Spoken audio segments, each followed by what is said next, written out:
Bueno,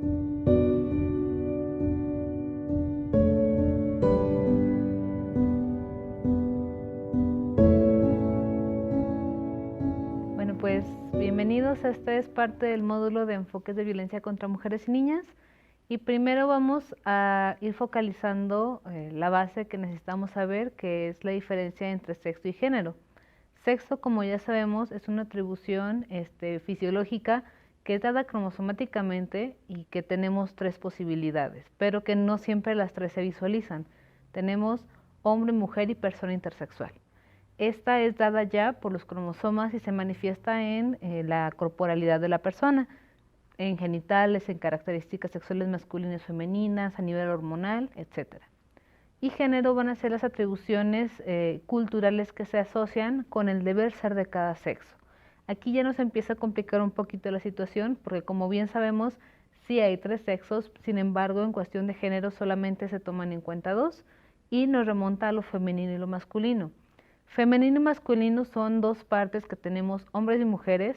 Mujeres tenemos lado también masculino, al igual que hombres también tienen lado femenino, y que gracias a estas dos partes coexistimos en una sociedad. Sin embargo, se van creando diferentes estereotipos en el ser y deber ser. El género lamentablemente está muy ligado a la violencia y forma un binomio casi inseparable. Para poder explicar esta parte vamos a remontarnos a lo que es la estructura patriarcal. La estructura patriarcal va a ser una estructura jerárquica que se da en las sociedades, en donde hay grupos que presentan más vulnerabilidades que otros, porque el ejercicio del poder es desigual. Si nosotros hiciéramos una especie de pirámide, podemos ubicar, por ejemplo, la población eurocéntrica, varones heterosexuales eurocéntricos de un nivel socioeconómico alto como en la punta de la pirámide, y nos vamos hacia abajo. Lamentablemente, mujeres y niñas no tenemos acceso a esas esferas superiores del poder, y de aquí va derivando diferentes factores que se ponen en la sociedad para tener el riesgo de ser violentadas. Una recomendación que se hace es que no se hable de poblaciones vulnerables, sino de poblaciones vulneradas, porque vulnerable estamos achacando ya la característica propia que tendría desde el nacimiento, y vulnerada es una situación social que se va también adjudicando a estas poblaciones. Entonces, bueno, tenemos aquí ya la primicia para poder hablar de la violencia de género. Entonces, dentro de la violencia también vemos que una característica principal es que es aprendida.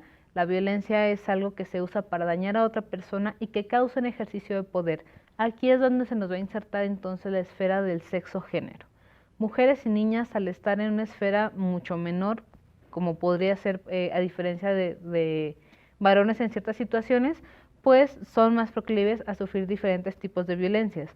Dentro de los tipos de violencias también tenemos diferentes, como por ejemplo la más conocida, que es la física, la emocional, la psicológica, que estas dos son diferentes, la económica, la patrimonial, la sexual, la vicaria y la feminicida. Estos tipos de violencia los vamos a ir desglosando. En la atención de víctimas de violencia de género, especialmente en el caso de mujeres, luego el trabajo se complica porque hay ciertas circunstancias que les impiden quitarse de las relaciones de poder que no son equitativas, y que las hacen permanecer ya por mucho tiempo con sus agresores o al lado de sus agresores. Vamos a ver ciertas características que influyen, como pueden ser los elementos intrapsíquicos. Intrapsíquicos quiere decir que son elementos internos y que forman parte de la mentalidad. La más conocida es el miedo. Tenemos también mecanismos de defensa del yo que funcionan en cierta medida para que la situación no se pueda resolver de la manera en la que quizás socialmente lo desearíamos. También tenemos el tipo de vinculación afectiva que se formó a través de la infancia, y características como las diferentes emociones que se van despertando. El miedo está asociado, por ejemplo, también a las vivencias que ha tenido desde la infancia, y es un tema que ya hemos visto a lo largo de diferentes módulos. Vamos a centrarnos entonces en los mecanismos de defensa que se presentan y en el tipo de vinculación afectiva que se va formando. Los mecanismos de defensa son una especie de sistema inmunológico que tiene nuestra mente para defenderse de los conflictos que van surgiendo. Dentro de los mecanismos de defensa tenemos, por ejemplo, la negación, la proyección, la decisión, la disociación, la represión y un conjunto muy grande que podemos dividirlos, por ejemplo, en mecanismos de defensa primitivos y mecanismos de defensa maduros. En el caso de mujeres víctimas de violencia de género, estos mecanismos de defensa pueden abonar y pueden hacer la tierra fértil para que entonces no se pueda deslindar del agresor. Por ejemplo, en el caso de la negación, que es un mecanismo de defensa pues, que todo el mundo hemos presentado en alguna parte de nuestra vida, se da cuando la persona no puede visualizar que está en una situación de peligro. Es decir, la situación a nivel inconsciente se niega porque entonces al momento de aceptarla va a causar un conflicto bastante grande. En el caso de la decisión, por ejemplo, tenemos mujeres que quitan el afecto o quitan la emoción de lo que está sucediendo. Es hasta adaptativo, es una cuestión de supervivencia, en la cual la mente, antes de fragmentarse o antes de sufrir un daño mucho mayor, entonces mejor anula la parte de los sentimientos. Y tenemos muchísimos casos de pacientes que no son capaces de reconocer qué es lo qué es lo que están sintiendo al momento de verse ya en el círculo de la violencia, por ejemplo, en el estallido de la violencia, o qué es lo que sienten cuando la persona las vuelve a buscar, y luego van atando, esto es a nivel inconsciente, a la persona con el agresor.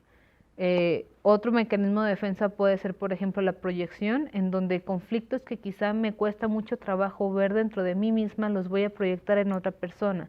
Entonces, quizás si ya tengo una alerta dentro de mí de que algo está mal en la relación de pareja y que estoy sufriendo violencia, no lo voy a ver yo, lo voy a negar, pero a la par sí va a ser fácil que yo lo pueda detectar en otra persona.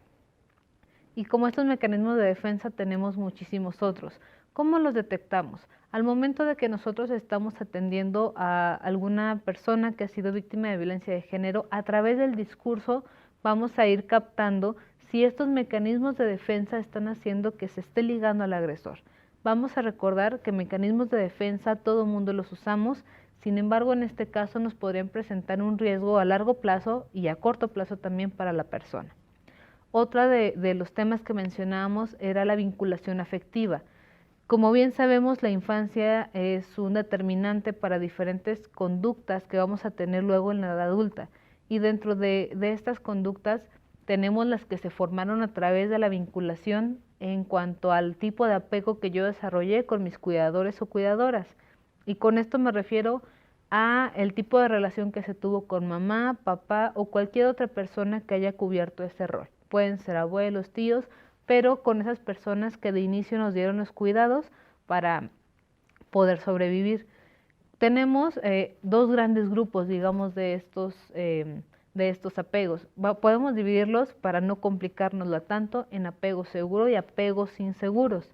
Digo apegos inseguros porque aquí entran diferentes tipos de apego, como puede ser el ambivalente, el desestructurado y el inseguro como tal. Pero entonces, cuando tenemos un apego seguro, hay un menor riesgo a que la persona sufra violencia o que la persona se vea en situaciones o se enrole en relaciones que tienen estos tintes violentos, porque en el apego seguro tenemos la capacidad de visualizar que algo está mal, que tenemos que alejarnos de la persona porque digamos que la parte que gana es el autocuidado, porque entonces me puedo valorar, porque entonces me puedo relacionar a través de la confianza. En el apego inseguro hay muchas posibilidades de sufrir ya una relación violenta, tanto para mujeres adultas como también para las niñas, en donde como no tuve esas primeras relaciones de manera óptima y confiable, la manera en la que yo me voy a relacionar posteriormente o a dirigir con las personas va a ser muy similar a la que tuve con mamá y papá. Entonces, si tenemos mamá y papá o alguno de los dos que haya sido violento con esas personas en la infancia, al ser la única manera en la que yo conozco de relacionarme, es muy fácil que pueda caer en relaciones que repitan estos patrones. Insisto, cuando atendemos a ese tipo de población, una de las interrogantes que como terapeuta nos podemos hacer es ¿por qué después de todo lo que hemos visto volvió con el agresor? ¿O por qué después de poner en riesgo su vida está ahí? Bueno, hay mecanismos a nivel intrapsíquico que nos están dificultando que la persona se pueda separar. También tenemos mecanismos sociales, como puede ser la dependencia económica, como puede ser el qué dirán, como puede ser la vergüenza, etcétera. Pero a nivel intrapsíquico, que es algo que luego no tomamos tanto en cuenta, también hay diferentes factores que están anclando a la persona en esta relación. También influye, claro está, el círculo de la violencia. En el círculo de la violencia vamos a distinguir 3 etapas principales, que es la fase de la acumulación de tensión, la fase del estallido de la violencia y la fase de reconciliación o luna de miel. En estas 3 etapas lo que va a hacer es que la persona está, digamos, en la primera, en el potencial riesgo de que algo le pase, sabe que algo está mal, se acumula la tensión, empieza el nerviosismo, empieza el miedo. Luego viene el estallido de la violencia, que ya es la violencia como tal, el estallido de un golpe, de un insulto, de una violación, cualquier forma de violencia que en ese momento está ocurriendo. Y posteriormente tenemos lo que se le conoce como la luna de miel, que es cuando entonces el agresor se disculpa, jura que va a cambiar, y esto lo que hace es envolver a la víctima para regresarla de nuevo al ciclo de la violencia. Esta última parte, que es la luna de miel, se encuentra muy ligada, por ejemplo, con los tipos de apego y con los mecanismos de defensa que habíamos estado hablando hace un momento. El ciclo de la violencia entonces también nos va a dificultar que las personas puedan romper con ese tipo de relaciones con la persona que les está violentando. Y también debemos de distinguir que hay diferentes tipos de violencias, entre ellas encontramos la física, la psicológica, la emocional, la sexual, patrimonial, económica, vicaria y feminicida. La física es la ya conocida, que es a través de agresiones físicas, pueden ser golpes, pellizcos, patadas, empujones, etc. Esta es la que normalmente llegan a reportarnos cuando acuden a terapia. Sin embargo, esta no nace de la nada. Ya hubo antes un antecedente escalonado que empieza, por ejemplo, con la emocional o la psicológica. La diferencia entre estas dos es que en la emocional nos va, como dice el nombre, a afectar directamente las emociones, y en la psicológica tenemos una gama mayor de afecciones, como puede ser el juicio de realidad, como puede ser la autopercepción, como puede ser el autoconcepto, y nos está entonces influyendo de una manera más profunda a la persona. En estos tipos de violencia, bueno, podemos tener como manifestaciones las burlas, las humillaciones, los insultos, las amenazas que van escalonando. Tenemos la parte de la violencia sexual, que bueno, tenemos también diferentes manifestaciones como el acoso sexual, la violación, el abuso sexual, el estupro, tenemos también casos de trata, etc. La violencia vicaria va a ser la violencia que para dañar psicológicamente a alguien yo voy a hacer a través de una tercera persona, como puede ser el dañar a hijos, el dañar a lo mejor a una mascota o a algo que sea muy querido para la persona a la que yo le quiero hacer el daño. Y entonces hay casos, por ejemplo, donde lamentablemente han fallecido esos niños, pero no es la intención en sí dañar a los niños, sino a la mamá. Entonces va a ser un tipo de violencia en la que la ejercemos a través de una tercera persona o a través de un tercer factor. Tenemos la violencia patrimonial, que puede ser, por ejemplo, con documentos, bueno, extravío de documentos, puede ser que le quiten la casa a alguien, es decir, con el patrimonio que cada quien va formando es lo que se va a atacar. La violencia económica, como lo tenemos en la negación del pago de pensiones alimenticias, como tenemos, por ejemplo, el control de las finanzas extremo del hogar por parte de la pareja, y tenemos la violencia feminicida, que esta es con lo que nosotros cerramos el módulo. La violencia feminicida va a ser toda aquella manifestación de violencia que tenga como resultado o no la muerte de la mujer. Digo que tengan como resultado o no porque hay agresiones que son exacerbadas, que ponen en riesgo directo la vida de la mujer, pero que tal vez no terminaron con su muerte. Y bueno, tenemos también la parte del feminicidio consumado.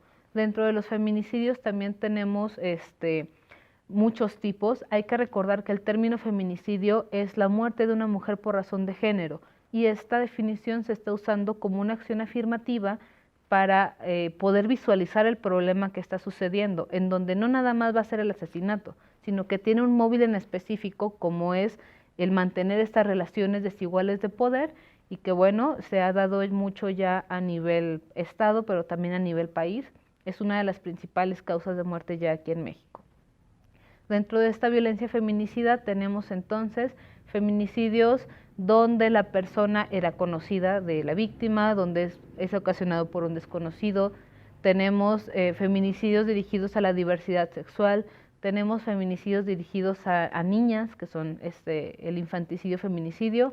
tenemos también feminicidios cometidos por agrupaciones organizadas de criminales o por agrupaciones no organizadas de criminales. Entonces, hay diferentes tipos que, bueno, ya este material se les hará llegar también por medio de la plataforma. Y bueno, de mi parte sería todo y pues muchas gracias por esta atención que nos brindan.